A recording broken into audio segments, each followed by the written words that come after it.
Now we're going to continue with part 3 of our poisoning case. And so we want to think about this patient with altered mental status. There's a mnemonic for altered mental status, and it's AEIOU TIPS. This provides a differential for any altered mental status patient. So the A stands for alcohol, the E stands for epilepsy, encephalopathy, or electrolyte abnormalities. The I stands for insulin, or a patient who's hypo or hyperglycemic. The O stands for opiates, or oxygen. The U stands for uremia. The T stands for trauma, or temperature. The I stands for infection. The P stands for poisons, or psychogenic. And the S stands for shock, stroke, subarachnoid hemorrhage, or space-occupying lesion. If we think about our patient, we know that insulin's not the problem. We've checked his blood sugar, and it's normal. We also obtained some history, which makes us think that alcohol, opiates, and poisons are much higher on our differential than the others.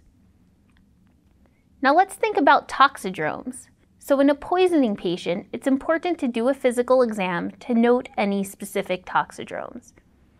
So there's a cholinergic toxidrome, which you can be seen with organophosphate poisoning. There's an anticholinergic toxidrome, which can be seen with diphenhydramine poisoning. There's a sympathomimetic toxidrome, which can be seen with cocaine or amphetamine poisoning. There's a narcotic toxidrome, which we touched on a little bit earlier, that can be seen with opiate poisoning. And there's a sedative-hypnotic toxidrome, which can be seen with alcohol, benzodiazepine, or barbiturate poisoning. Let's go through each of these one at a time.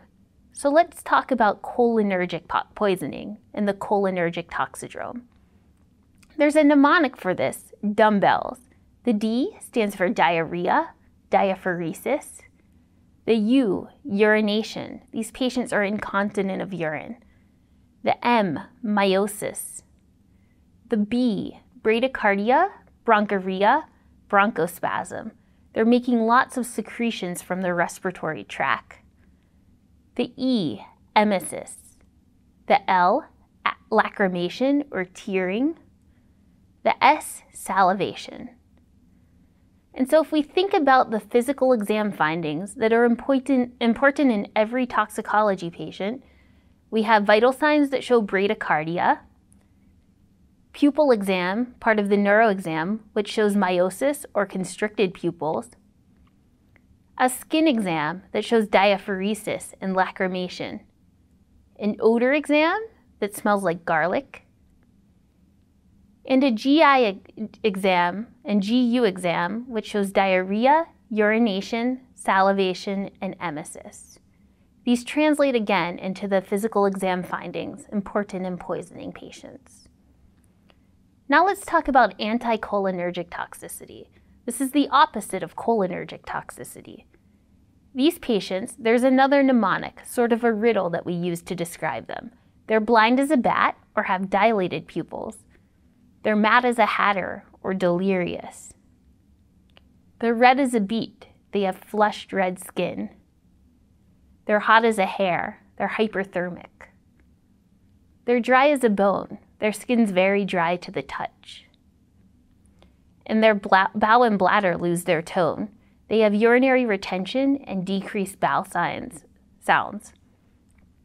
And they're tachycardic. The heart runs alone. And finally, they also have hypertension. And so translating these into the physical exam findings, we find vital signs that are tachycardic, hyperthermic, hypertensive, pupils that show mydriasis or dilation. The patient's delirious on their neuroexam. The patient has dry, hot, flushed skin, no diaphoresis. There's no specific odors involved. And you find the patient on their GI-GU exam has urinary retention and decreased bowel sounds. Here's a typical anticholinergic poisoning patient. What about sympathomimetic poisoning? So their vital signs show tachycardia, hyperthermia, hypertension.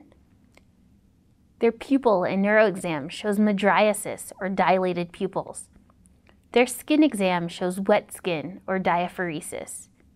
There's no specific odors, and there's no specific bowel findings. They generally have normal bowel sounds and a normal GU exam.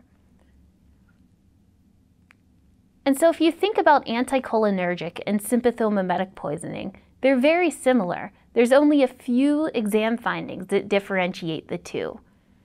And those are the skin exam and the GI-GU exam.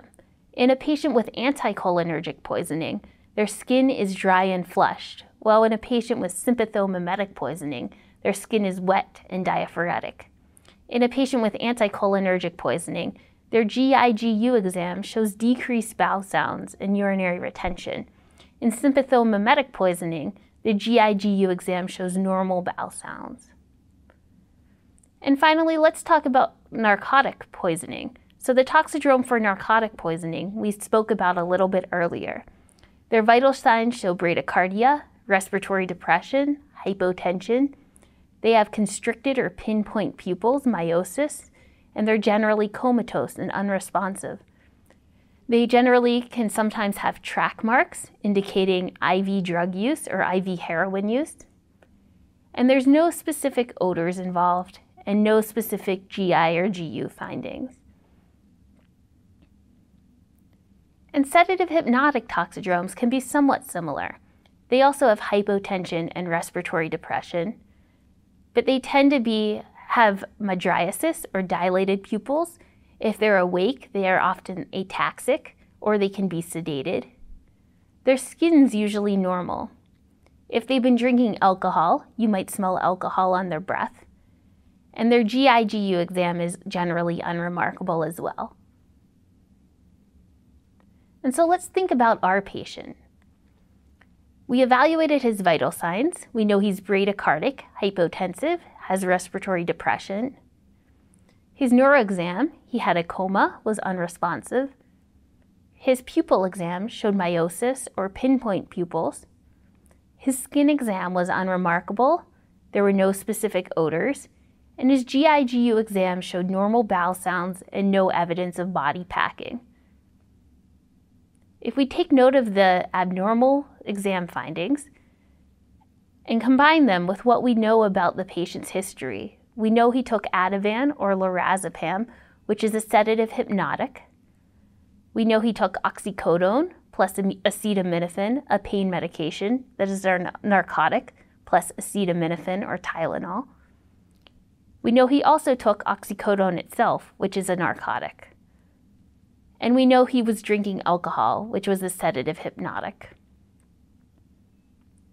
If we think about this patient's toxidrome, based on physical exam as well as history, we see that he has both a narcotic and sedative-hypnotic toxidrome. Because of the sedative-hypnotic portion of his altered mental status, this is why the naloxone alone did not reverse his toxidrome. But it's important to remember, although we've diagnosed his toxidrome, he also ingested acetaminophen, and we'll talk more about the importance of this in the following lectures. So in summary, it's important to keep a broad altered mental status differential in mind. Many toxidromes can be identified on physical examination.